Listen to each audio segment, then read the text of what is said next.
semuanya baik-baik saja ya.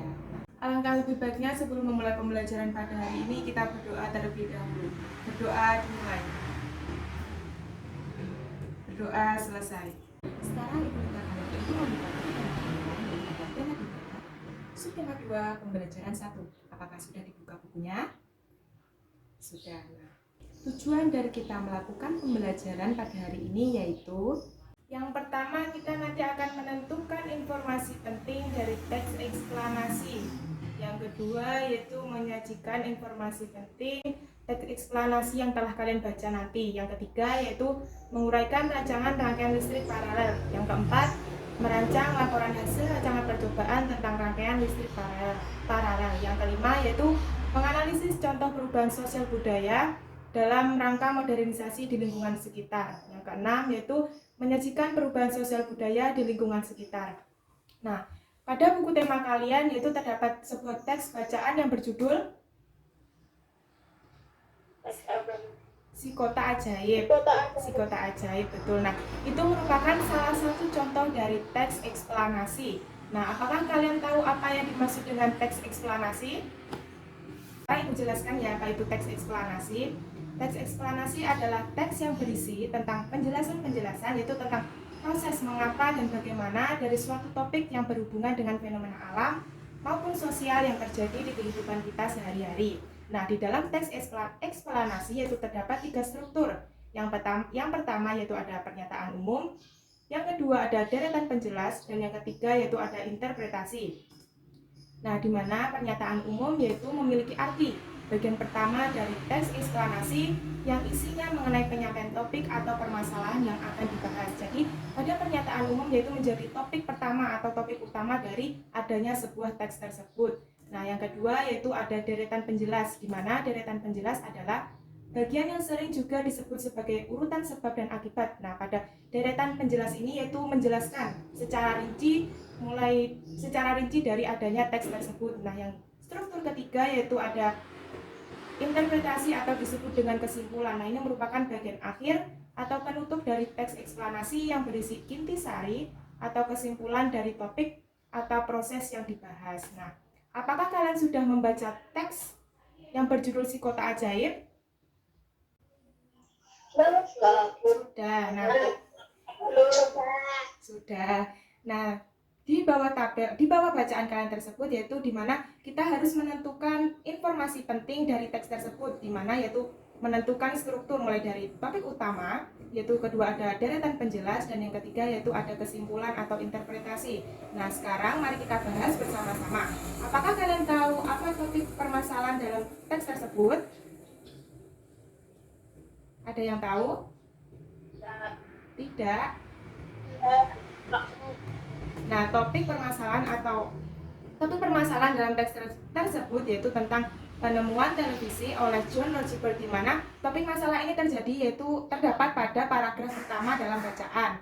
Nah, yang kedua yaitu ada deretan penjelas, di mana yaitu menjelaskan secara rinci dari teks tersebut yaitu terdapat pada paragraf kedua, yaitu berisi tentang prinsip kerja televisi, yaitu mengubah sinyal elektromagnetik menjadi gambar dan suara. Awalnya objek gambar yang ditangkap kamera diubah menjadi sinyal gelombang elektromagnetik. Sinyal tersebut akan ditransmisikan oleh pemancar ke pesawat penerima pada televisi. Pesawat televisi akan mengubah sinyal tersebut menjadi objek gambar yang utuh. Nah, itu merupakan deret penjelas pada teks tersebut yaitu terdapat pada paragraf kedua. Nah, untuk kesimpulannya yaitu pada paragraf ketiga, di mana kesimpulannya berisi tentang televisi berfungsi sebagai penerima siaran video dan audio dari jarak jauh. Oleh karena itu, penemuan televisi termasuk penemuan yang mengubah peradaban dunia. Nah, itu merupakan struktur dari teks yang berjudul Si Kota Ajaib. Nah, dalam teks tersebut tadi membahas tentang apa? Pembuatan televisi. Ya, dari penemuan televisi. Nah, pada saat ini televisi banyak sekali manfaatnya. Begitu juga banyak sekali kan acaranya di TV-nya. Biasanya kalau di TV kalian menonton apa? Naruto. Upin Ipin. Ya kan biasanya kalian menonton baik itu sinetron, kartun, berita dan lain-lain. Nah, itu pasti akan membawa dampak pada kehidupan kita. Nah, tugas kalian nanti yaitu Ibu minta kalian untuk mengisi tabel yaitu tentang pengaruh televisi terhadap kehidupan masyarakat. Nah, di mana pada pengaruh ini terdapat pengaruh positif dan juga negatif dari adanya sebuah tayangan televisi. Nah, apakah sudah paham? Sudah. Sudah. Nah, ini yaitu ada pada buku tema kalian halaman 64 ini nanti akan menjadi tugas pertama kalian. Apakah sudah paham? Sudah. Nah, baik, tadi kita sudah membahas tentang apa saja pada teks eksplanasi. Membahas tentang pengertian. Nah, apakah masih ada yang ingat pengertian dari teks eksplanasi tadi apa? Teks yang berisi penjelasan tentang proses pengungkapan dan bagaimana ada suatu topik yang berhubungan dengan fenomena alam maupun sosial yang terjadi di kehidupan sehari-hari. Nah, betul, itu tadi pengertian dari teks eksplanasi. Nah, kemudian tadi ada 3 struktur yang ada di dalam teks eksplanasi. Yang pertama yaitu ada apa? Topik masalah. Yang kedua, deretan penjelas. Dan yang ketiga ada apa? Yang ketiga penutup. Ya, kesimpulan atau interpretasi. Betul. Nah, tadi kita sudah membahas tentang teks eksplanasi, di mana yang dibahas yaitu tentang penemuan dari televisi. Nah, televisi dapat menyala karena adanya apa? Listrik. Ya, betul, televisi menyala karena adanya aliran listrik. Nah, dalam kehidupan sehari-hari kita, aliran listrik sangat banyak manfaatnya. Nah, selain untuk menyalakan televisi, biasanya listrik juga digunakan untuk menyalakan lampu. Nah, lampu juga membutuhkan aliran listrik saat digunakan atau untuk menyalakan lampu. Nah, dari aliran tersebut yaitu disambungkan ke saklar. Nah, saklar ini berfungsi untuk disambungkan ke saklar, kemudian disambungkan lagi dengan tegangan listrik. Nah, itu merupakan dari rangkaian televisi dan juga lampu. Nah, itu kan ada beberapa rangkaian. Nah, dari rangkaian tersebut yaitu disebut dengan rangkaian listrik paralel. Nah, itu sudah membahas tentang lampu, di mana kalau menyala harus membutuhkan aliran listrik dengan tegangan listrik. Nah, lampu juga dapat menyala dengan menggunakan baterai. Nah, sekarang Ibu minta kalian untuk mengamati tentang contoh rangkaian listrik paralel, yaitu di mana percobaannya yaitu menggunakan baterai. Ibu minta kalian untuk melihat atau memahami dari video tersebut ya.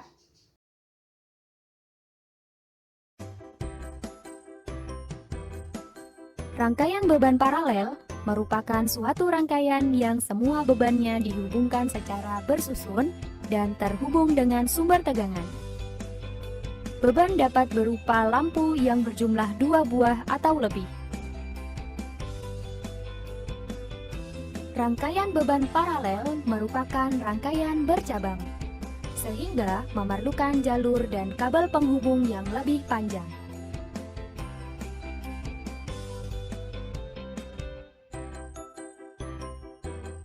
Apabila saklar pada posisi on, elektron akan mengalir dari kutub negatif menuju kutub positif baterai melewati beban lampu yang tersusun paralel.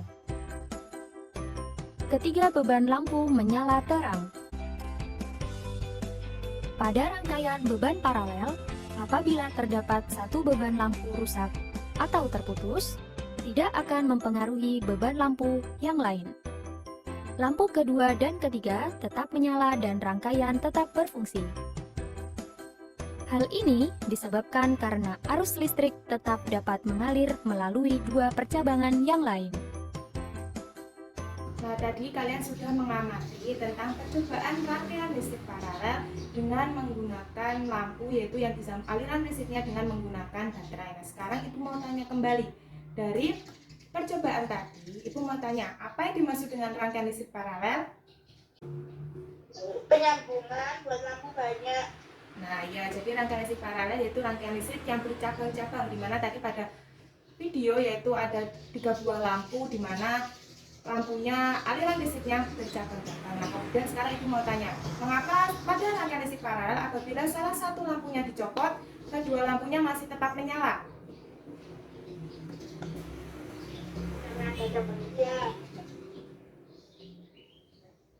Ya, tetap menyala.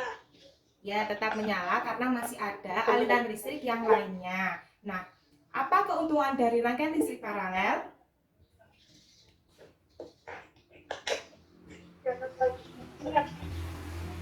Jadi keuntungan dari rangkaian listrik paralel yaitu seperti contohnya tadi, apabila salah satu lampunya mati atau dicopot, masih ada aliran listrik yang mengaliri lampu yang lainnya. Jadi apabila salah satu arusnya putus, masih ada beberapa arus yang mengaliri untuk lampunya tetap menyala. Nah, tugas kalian selanjutnya yaitu Ibu minta kalian untuk membuat laporan tentang rancangan percobaan rangkaian listrik paralel. Nah, di mana pada laporannya nanti harus memuat 5 komponen. Yang pertama yaitu ada judul percobaan, yang kedua ada tujuan percobaan, yang ketiga ada alat-alat, yang keempat ada langkah kerja, dan yang kelima yaitu ada kesimpulan. Nah, untuk membuat laporan percobaan ini nanti Ibu akan membagikan video. Nah, videonya nanti akan Ibu bagikan melalui link dan juga akan dibagikan di grup WhatsApp kalian. Nah, dari 5 komponen tersebut, adakah yang ingin ditanyakan?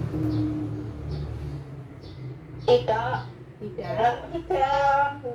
Paham dari semua kelima komponen yang harus dikerjakan? Paham.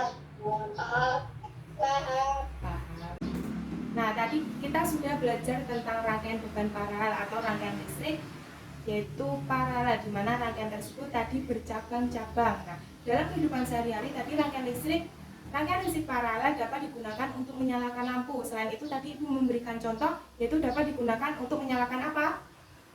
Televisi. Nah, betul sekali, televisi. Betul sekali. Betul. Nah, televisi. Nah, sekarang Ibu mau tanya, bentuk televisi di rumah kalian itu seperti apa? Tipis. Apakah bentuk televisi kalian di rumah tipis? Dengan layar yang lebar? Nah, sekarang kan kalau televisi bentuknya kebanyakan yaitu tipis dan juga bentuknya yaitu lebar. Nah, pada zaman dahulu bentuk televisi yaitu tidak seperti yang kita punya pada saat ini. Nah, pada zaman awal munculnya televisi yaitu bentuknya di mana layarnya itu yang berbentuknya yaitu tebal, di mana tebal dan juga layarnya berbentuk cembung. Nah, itu merupakan perubahan dari perubahan sosial budaya dalam era modernisasi yaitu televisi. Dari perubahan tersebut yaitu merupakan salah satu contoh perubahan sosial budaya dalam era modernisasi karena adanya kemajuan zaman. Nah, sekarang Ibu minta kalian untuk mengamati video tentang beberapa contoh dari bentuk perubahan sosial budaya di era modernisasi saat ini.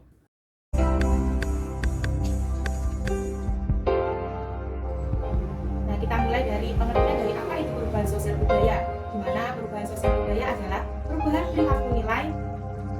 perilaku nilai atau sikap pada masyarakat. Kemudian ini ada beberapa contoh dari bentuk perubahan sosial budaya dalam era modernisasi.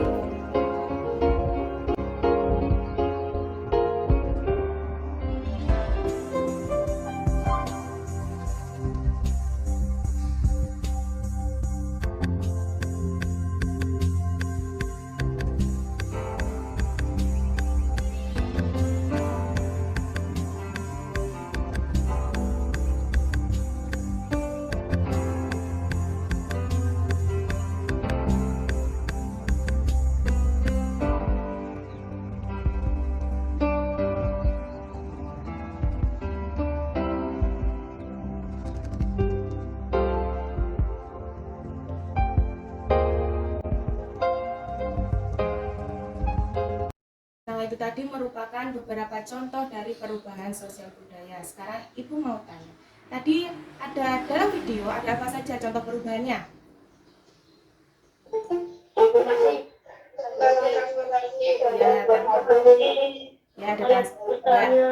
Ada transportasi, pertanian, alat pertanian. Nah, sekarang Ibu mau menjelaskan salah satu contohnya, yaitu ada tadi alat produksi pertanian, di mana pada zaman dahulu alat produksi pertaniannya untuk membajak sawah menggunakan apa? Menggunakan sapi atau kerbau. Nah, pada zaman sekarang yang kalian lihat apabila kalian ada di sawah, untuk membajak sawah yaitu menggunakan apa? Nah, betul sekali, menggunakan mesin. Nah, mesin traktor. Nah, itu merupakan salah satu contoh bentuk dari perubahan sosial budaya di era modernisasi saat ini. Nah, dengan adanya perubahan tersebut, timbullah yang pertama manfaat, yang kedua ada penggunaan dalam kehidupan sehari-hari, yang ketiga apabila penemuan tidak ada. Nah, maka Ibu akan bahas yang pertama. Manfaat dari manfaat adanya perubahan tersebut yaitu menggunakan traktor, manfaatnya akan seperti apa? Lebih cepat selesainya. Nah, betul, lebih cepat. Lalu tadi kan penggunaan dalam kehidupan sehari-harinya yaitu mesin traktor digunakan untuk membajak sawah. Apabila penemuan itu tidak ada, pasti akan berdampak pada kehidupan yang era modern pada saat ini. Nah, apabila perubahan itu tidak ditemukan, maka yang pastinya apabila masih menggunakan sapi atau kerbau, yaitu perawatannya akan lebih susah. Misalnya saat menggunakan sapi atau kerbau, yaitu misalnya harus mencari makannya sapi atau kerbau, harus membersihkan kandang, harus merawatnya, dan lain sebagainya. Nah, apabila kita menggunakan mesin traktor, yaitu akan lebih mudah yaitu perawatannya. Misalnya dalam penggunaannya pun hanya dengan memberikan bahan bakar. Nah, itu merupakan manfaat penggunaan dalam kehidupan sehari-hari serta apabila penemuan itu tidak ada. Nah, tugas kalian selanjutnya yaitu Ibu minta kalian untuk mencari 5 contoh dari bentuk perubahan sosial budaya di sekitar kita, di mana yaitu kalian akan mengisikan seperti pada tabel ini. Nah, 5 contoh yaitu menemukan 5 penemuan dan tentukan manfaat dalam penggunaan sehari-hari serta kondisi yang akan terjadi apabila penemuan itu tidak ada. Apakah sudah paham?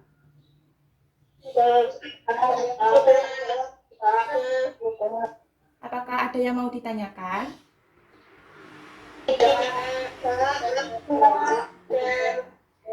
Nah, sekarang Ibu mau tanya, dari awal sampai akhir ini tadi kita sudah belajar tentang apa saja?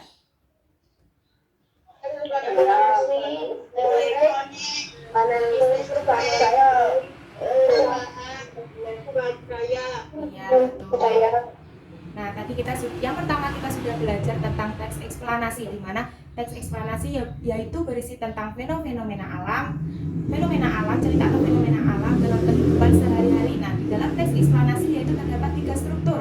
Yang pertama yaitu ada topik masalah, yang kedua ada deretan penjelas, dan yang ketiga yaitu ada kesimpulan atau interpretasi. Nah, tadi kita juga sudah belajar tentang rangkaian listrik paralel, di mana rangkaian listrik paralel tadi merupakan rangkaian listrik yang bercabang-cabang. Nah, keuntungan dari rangkaian listrik paralel yaitu tadi apabila ada salah satu arus listriknya putus, maka masih ada arus listrik lainnya yang dapat menghubungkan atau dapat menyalakan misalnya televisi ataupun lampu. Nah, yang terakhir ini tadi kita sudah belajar tentang apa tadi? Yang terakhir? Perubahan. Nah, betul sekali. Ya, perubahan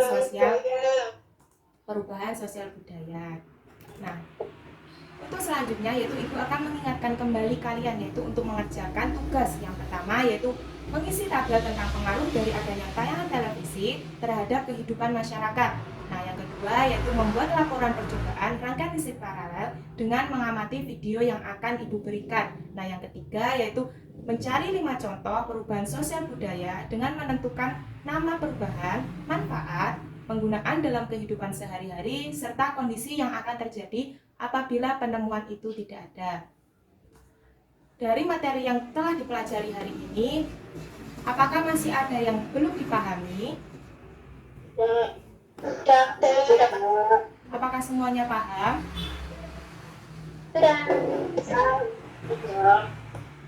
Sudah? Nah, pembelajaran pada hari ini sudah selesai atau berakhir. Alangkah baiknya kita mengakhiri pembelajaran pada hari ini dengan berdoa.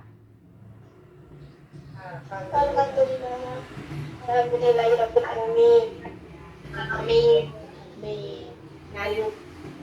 Sekarang berdoa terlebih dahulu ya untuk mengakhiri pembelajaran pada hari ini. Berdoa menurut agama dan kepercayaan yang masing-masing. Berdoa dimulai. Berdoa selesai. Pembelajaran hari ini telah selesai. Semoga kalian tetap sehat dan juga jaga kesehatan. Nah, Ibu akhiri pada pembelajaran hari ini. Wassalamualaikum warahmatullahi wabarakatuh. Waalaikumsalam warahmatullahi